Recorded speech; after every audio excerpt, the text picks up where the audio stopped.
Dr. Realtor's channel. Today I'm going to do a little bit of a review of what I had gone over last time and jump right into basics of residential real estate. I just want to say that most people don't see the problem in their thinking, and to quote Dr. Lynn Richardson last week, for those of us that do, we don't know where we need to make a change. So I just want to commend you today for tuning in, because education is always the first step in change. So I commend you in joining me today, Dr. Realtor, for more additional insight and education in real estate. And I just want to say that you are here for a purpose.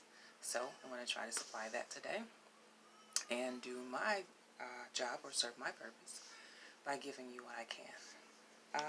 In review, I want to talk about the definition of real estate. Real estate is simply the land and the building or dwelling. Real property is also the land and building, but in addition to that, the rights that come with it. Those rights are the rights to use it, to give it away. You can basically enter and exit that property. You can sell it, you can lease it, and you can just relinquish all of the above.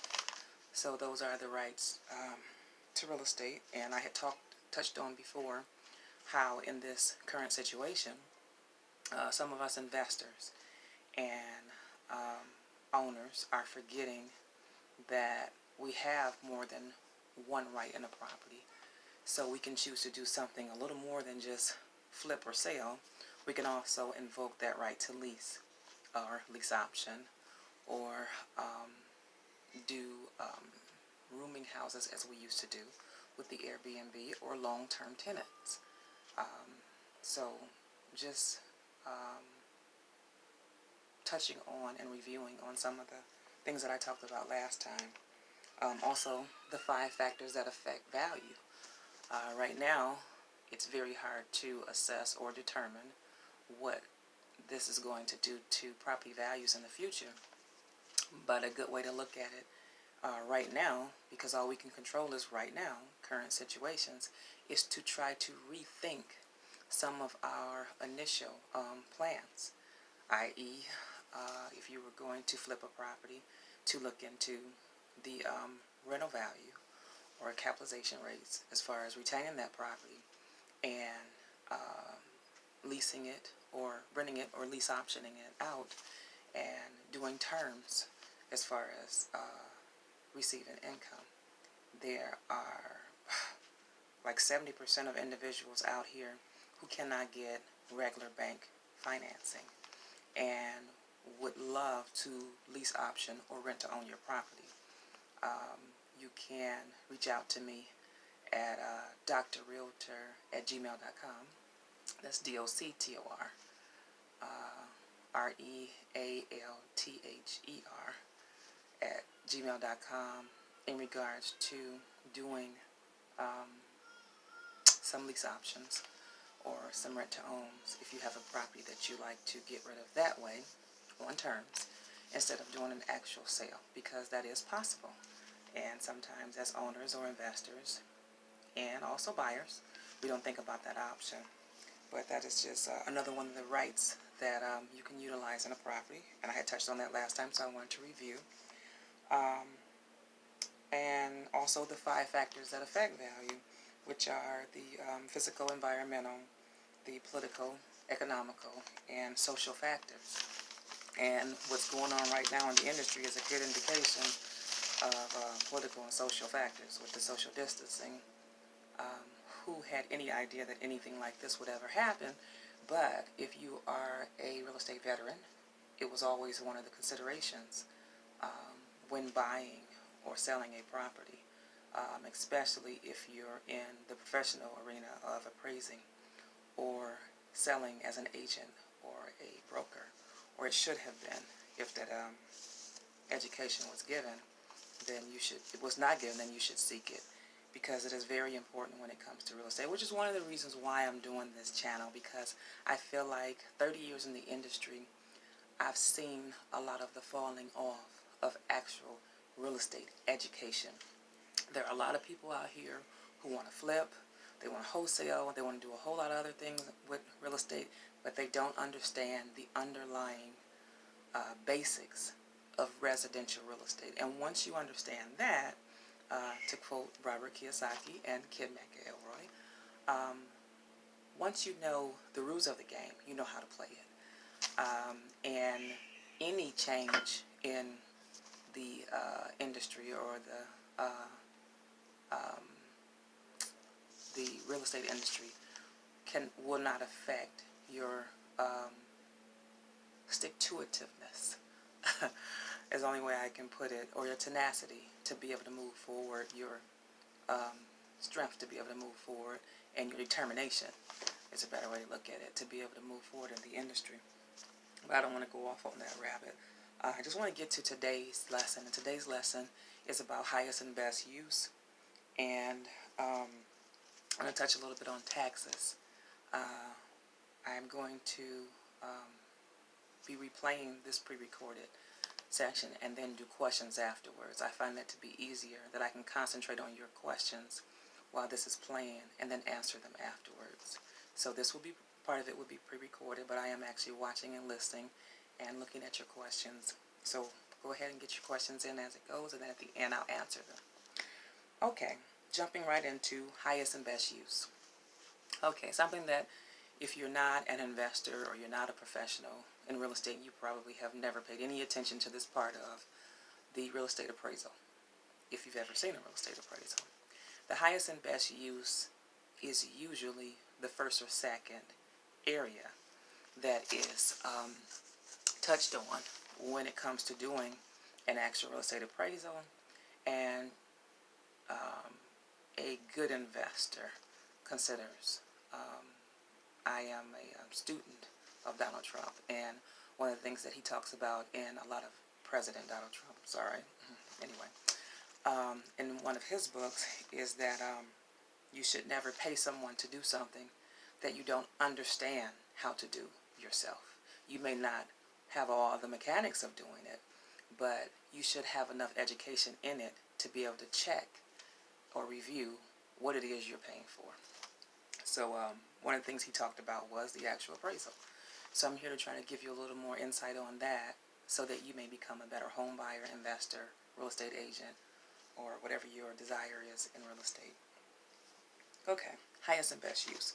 Highest and best use is defined by myself, and I think the Appraisal Institute actually defines it as something similar too. It is the most relevant, reasonable, probable, and legal use that is physically possible and supportable and also financially feasible.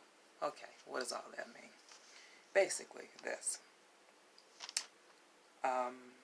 Anytime you're looking at a property, you're always trying to consider what would be the best use of it based on bottom line, return on investment.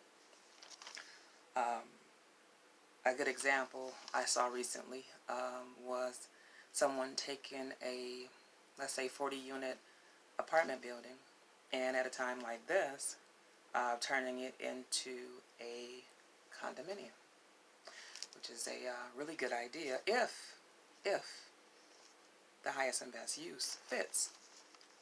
The first thing I would consider, if this was my property and my project, would be, first of all, the location. And before we do anything, of course, the legalities, the political factors that affect value. Is it even going to be legal to turn a 40-unit residential apartment building into a condominium? Now, of course, the first thing we think about as investors is finances. Cha-ching. You want to make sure that you're able to make more, or it may look like you can make more off of a building as a condominium than you could as a lease or rented property. But you have to make sure that in that particular location, that number one, it will be able to make that change as far as the zoning, as far as politics. And I mean, when I say politics, I mean your building department, I mean your zoning department, I mean taxes, ingress and egress, shared wall situations, homeowners associations. Those factors have to be considered prior to doing a project like that. So you'd have to consider the location, the physics of the building, the physical nature of the building, the economic feasibility. How much is it going to cost to add maybe a common area or a landscaping crew or a maintenance crew to get a homeowners association in social factors.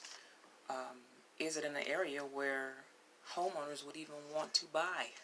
Supply and demand. Would there be a demand for you supplying a condominium in that particular neighborhood? Does it have a good school system? Is it decent taxes? You know, those kind of things would have to be considered before making the highest and best use of that project something different. Another more simple example, which you probably see a whole lot more often, is turning a single-family residential property into a two-family or four-suite, which I've seen several times, but you have to consider, first of all, again, location, size, amenities. Is there functional obsolescence there? Is there something that cannot be changed functionally? Give you an example. Here in certain areas, I believe it's Cleveland Heights, don't quote me, that you cannot have cooking on the third floor, or you can't have bathrooms or bedrooms in a third floor area in certain areas, in certain cities. Those kind of things would have to be verified and checked through the zoning and building department in that particular local government, city building department, or suburban building department, depending on where the property is located. Also, legalities, other legalities as far as taxes. Know this, and a lot of people never consider this, especially when you're selling a property. You probably would not care as much as you would when you're buying a property. When there is a use change, when there is a value change, almost automatically the taxes are going to increase. Now, how does that affect anything? Well, your bottom line. Don't forget, you're not only paying principal and interest when you have a mortgage, you're also paying taxes and insurance. Insurance, another factor.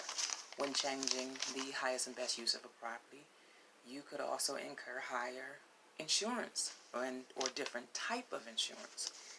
Especially in my earlier example of going from an apartment building to a condominium. There is a different type of insurance that is involved in a single-family residential compared to a multi-use building. So those things are things that have to be considered. My final point today is going to be taxes. Like I said, keep in mind that the quickest strategy, or the most important strategy when building wealth, is controlling taxes. Most people don't know, I'm just going to touch on this for a second, but I'll get into it later on in the courses, that as a wage-earning individual and as a self-employed individual, you pay anywhere from 35 to 40% taxes. This is why you see so many videos, much encouragement into, and my godly sister, I love her, Dr. Lynn Richardson, talks about it in depth in all of her videos, that you must absolutely own a business, and in particular, maybe even a home-based business. Why? Because it saves you so much in taxes. And that is going to be an additional Dr. Realtor T this week. There's so much available out there to us as business owners, and as far as the current situation that's going on in grants and loans, there are some dynamics to this particular CARES Act that's going on. So please look into that. Don't listen to the rumors. Get out there, do your own research, find out what's available to you. Also, I want to touch real quick on the unemployment factors that are available out there, the funds that are available out there, employment funds that are available out there to you all who are unemployed, especially the independent contractors. Your particular state, every state is different, but there is a federal unemployment that is separate from your state unemployment. Please listen. Do not listen to everybody else that is telling you that you do not qualify. Go for yourself. Call for yourself. Get on the phone, ask questions, and find out what's available to you, because this is for a limited time. So just wanted to put that in there as also, wealth building strategies during a time like this. Get everything that is available to you. Continue to educate yourself. Continue to research.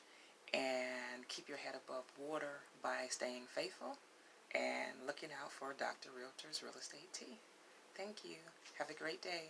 Ask questions, and don't forget to like or subscribe on the YouTube video and give us a thumbs up for the Facebook. Thank you. Have a great day.